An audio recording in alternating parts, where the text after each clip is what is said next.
भी परीक्षा इस प्रकार प्रभावित ना हुई हो और जो आगामी पीसीएस मुख्य परीक्षा है उसका जो मेंस 28 से 31 तक का प्रस्तावित है उसे किसी भी हाल में पहले जांच के पहले ना कराया जाए। मेंस की परीक्षा 4 या 5 दिन होती है, बच्चे दूर दूर से अपना परीक्षा देने आते हैं। तो आपकी मेनली मांग यही है कि अभी मेंस ना कराए जाएं, इसके लिए सर मेंस भी और आयोग की आगामी जो भी मुख्य परीक्षाएं हैं और जो भी प्रस्तावित पेपर हैं पहले आयोग निष्पक्ष एक जांच करा ले ताकि जो अभ्यर्थी वर्ग है उनके मन में एक विश्वास पैदा हो। हमें ये तो लगे कम से कम हम अगर पेपर देने जा रहे हैं अगले दिन हमें ये नहीं लगेगा कि ये लीक हुआ है। मेरा खुद रानीखेत सेंटर आया था पटवारी का और वो भी लीक हो चुका है। तो यही हमारी रिक्वेस्ट है कि पहले जांच फिर परीक्षा।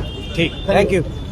हमारे साथ कुछ युवा हैं, उनसे बातचीत करेंगे कि आज उनकी मांगे हैं। जिस तरीके से मैं आपका पेपर देख रही हूँ, पटवारी पेपर लीक मामले को लेकर पीसीएस की मेन हमारी मांग है। क्या मांगे हैं, आप क्या कहना चाहते हैं? देखिए, हम सभी लोग पीसीएस मुख्य परीक्षा के अभ्यर्थी हैं और बहुत से लोगों ने इनमें से पटवारी का पेपर भी दिया था क्योंकि हमें लगा था उत्तराखंड लोक सेवा आयोग को ये अगर पेपर मिले हैं तो कहीं ना कहीं एक निष्पक्षता से पेपर होंगे और SSC के पेपर इनको जो दिए गए थे। आज तो हम लोगों का जो मेंस का शेड्यूल पेपर है हमें उसमें भरोसा नहीं रहा क्योंकि आपका इतना सीनियर मोस्ट जो आपका अनुभाग अधिकारी है वो आपके अतिगोपन विभाग में पिछले 1 साल से काम कर रहे हैं। उसके अंदर प्रीलिम्स के सारे रिजल्ट आपने फाइनलाइज किए हुए हैं। तो हमारी आयोग के चेयरमैन साहब से एक ही मांग है कि पहले आप सारी जांच करवा लीजिए, एक निष्पक्ष थर्ड पार्टी के थ्रू आप जांच करवा के ये सुनिश्चित कर लीजिए कि आयोग के जो भी पेपर हैं वो कॉम्प्रोमाइज नहीं हुए हैं, किसी भी परीक्षा में धांधली की आशंका अभी नहीं है। तब जाके एक विश्वास बच्चों में आ पाएगा, हम लोग तभी परीक्षा देने की स्थिति में हैं।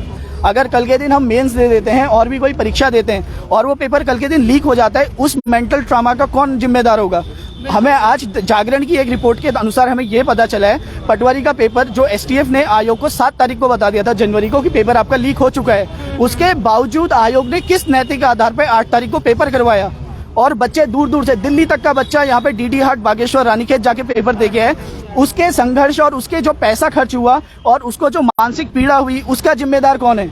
और अगर बिना जांच के ये अभी भी पेपर करा लेते हैं तो इन सब का जिम्मेदार कौन है? क्या इसकी जिम्मेदारी हमारे युवा मुख्यमंत्री धामी जी लेंगे या हमारे चेयरमैन श्री राकेश कुमार जी लेंगे?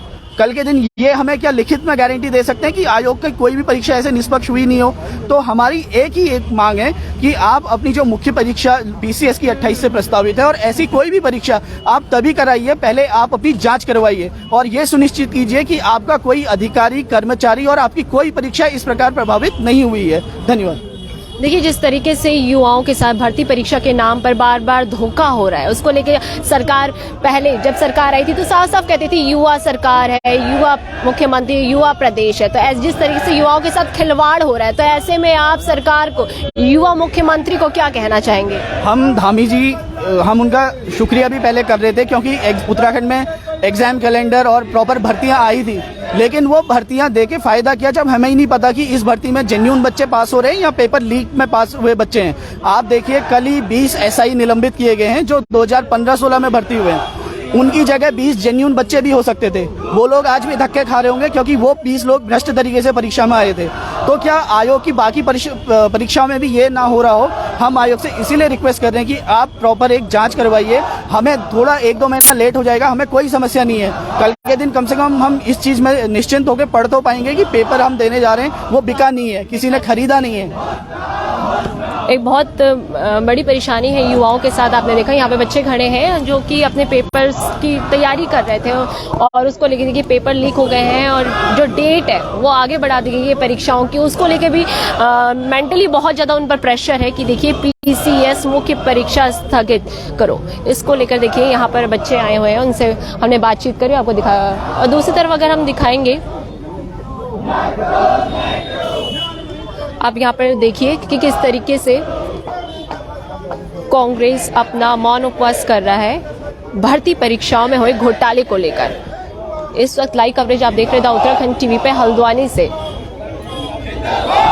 बाकी की कवरेज के लिए बने रहिए उत्तराखंड टीवी के साथ। बहुत बहुत धन्यवाद।